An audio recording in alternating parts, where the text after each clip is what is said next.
नमस्कार, खबर समय जगत में आपका स्वागत है। मैं हूं आपके साथ अंकिता और आइए अब खबरें देखते हैं विस्तार से। भोपाल उच्च शिक्षा मंत्री इंदर सिंह परमार ने कहा कि राष्ट्रीय शिक्षा नीति का सभी विषयों में समावेश करने का हम प्रयास कर रहे हैं। भारतीय ज्ञान परंपरा को लेकर बहुत से लोगों को कंफ्यूजन था। हम सेमिनार के माध्यम से उन कंफ्यूजन को दूर करने का काम कर रहे हैं। इसलिए कमेटी के माध्यम से हमने तय किया कि हमारे महाविद्यालय में किताबों का भंडार हो, हमारी ज्ञान परंपरा के बारे में अच्छा लिखने वाले लेखकों की किताबों का भंडार हो।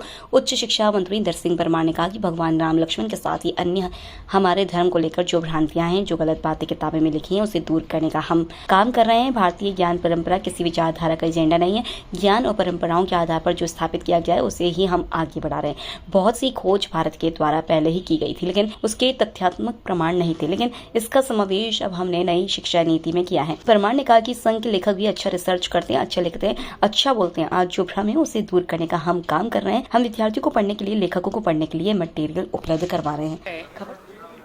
राष्ट्रीय शिक्षा नीति 2020 के संदर्भ में भारतीय ज्ञान परंपरा पर लगातार काम हो रहा है।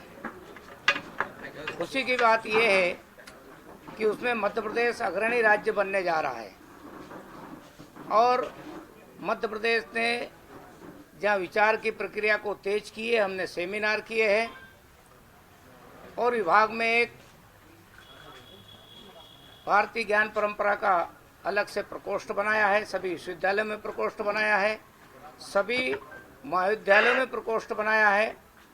लगातार उनके सेमिनार, उन पर चर्चा हो रही है। राष्ट्रीय शिक्षा नीति में भारतीय ज्ञान परंपरा का केवल एक विषय में नहीं, सभी विषयों में समावेश करना, इसलिए गणित भी होगा, फिजिक्स भी होगी में भी होगा, केमिस्ट्री में भी होगा, बॉटनी, जूलॉजी, राजनीति शास्त्र, भूगोल, सभी विषय में भारतीय ज्ञान क्या कहता है उससे उसकी शुरुआत करना और आगे जाकर के जो विकास हुआ है उन विषयों में उसकी चर्चा भी उन किताबों में, पाठ्य पुस्तकों में सम्मिलित करने का काम होने वाला है। अभी हम भारतीय ज्ञान परंपरा को लेकर के बहुत सारे लोगों की भ्रांतियां थी, बहुत सारे लोगों को कन्फ्यूजन था। इसलिए सेमिनारों के माध्यम से जो लेखक हमारे हैं, जो लिखना चाहते हैं, उनको मटेरियल उपलब्ध हो। जो मटेरियल कहीं उनको वेदों से मिलेगा, कोई भागवत गीता से मिलेगा, कोई रामायण से मिलेगा। ऐसे भारत की परंपरा के जो धर्म तत्व है उनसे भी कई प्रकार की ज्ञान परंपरा के उदाहरण उनको मिलने वाले हैं। इसलिए हमने तय किया है, मध्य प्रदेश की एक कमेटी बनी है, उस कमेटी में हमने तय किया है कि सभी विश्वविद्यालयों के सभी लाइब्रेरियों में, सभी महाविद्यालयों में पुस्तकों का भंडार बने, समृद्ध हमारे पुस्तकालय बने।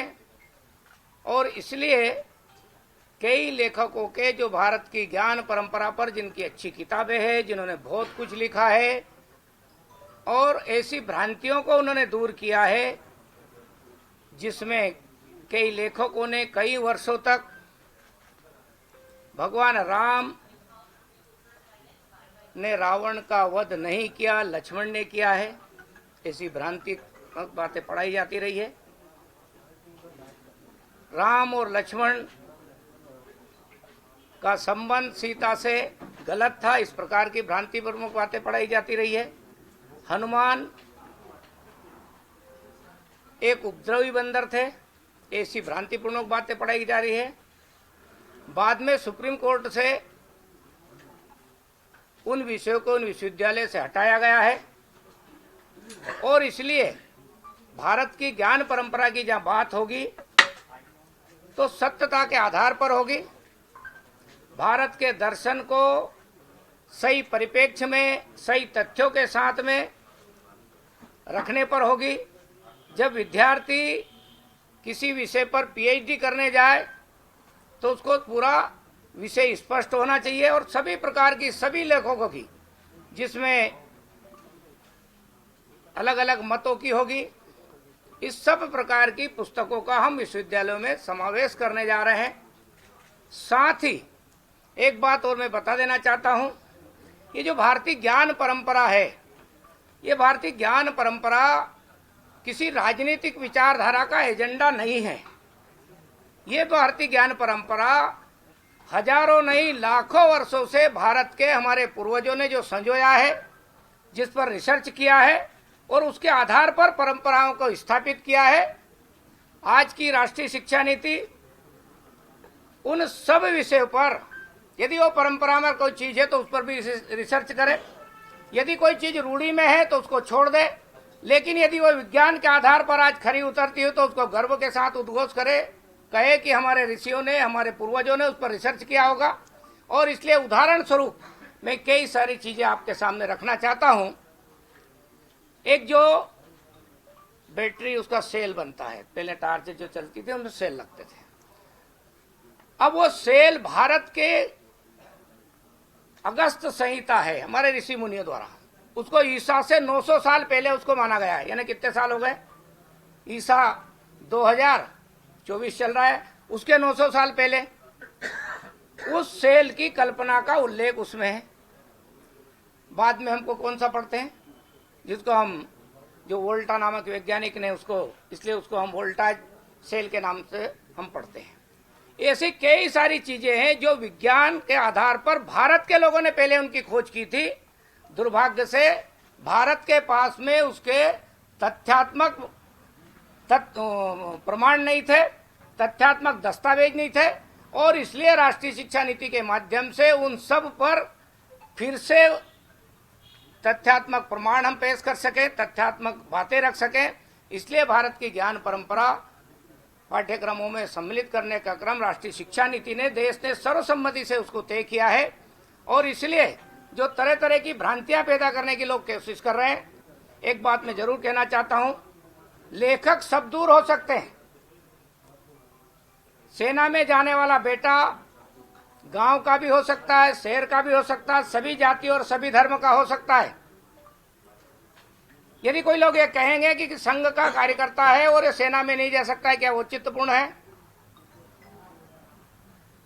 संघ के भी कार्यकर्ता, स्वयंसेवक भी लेखक है, वो भी अच्छे वक्ता है, वो भी तथ्यात्मक विश्लेषण करते हैं। जिस प्रकार से कम्युनिस्टों ने अभी तक, वामपंथी विचारधारा के लेखकों ने अभी तक इस देश के इतिहास को तोड़ मरोड़ कर पेश किया, भारत के लोग जिस पर गर्व कर सके, भारत की उपलब्धियों को का बखान नहीं करते हुए एक गुलामी के इतिहास के रूप में पूरे देश के इतिहास को लिखा गया है।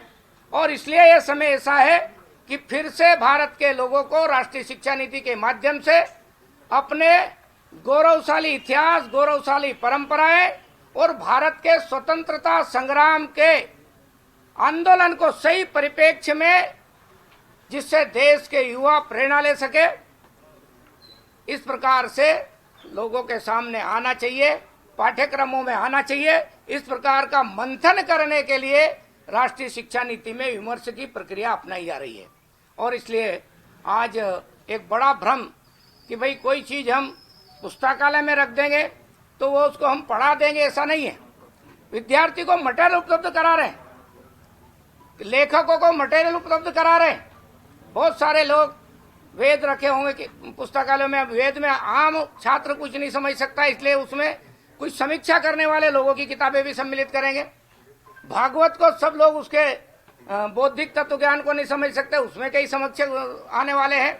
इसलिए सभी प्रकार के लोगों का भारतीय ज्ञान परंपरा में हम समावेश करते हुए, और जो श्रेष्ठ दर्शन भारत का था उसको फिर से, जिस आधार पर भारत विश्वगुरु कहलाता था और जिसमें विज्ञान भी था, मैथमेटिक्स भी था, सब समावेश था, उस सब के आधार पर भारत को विश्वगुरु बनाने की जो संकल्पना है, उसके लिए राष्ट्रीय शिक्षा नीति देश ने तय की है, उसके आधार पर हम आगे बढ़ रहे हैं। खबर समय जगत के लिए संवाददाता आदित्य सराठे की report. For latest news, subscribe to our channel and press the bell icon.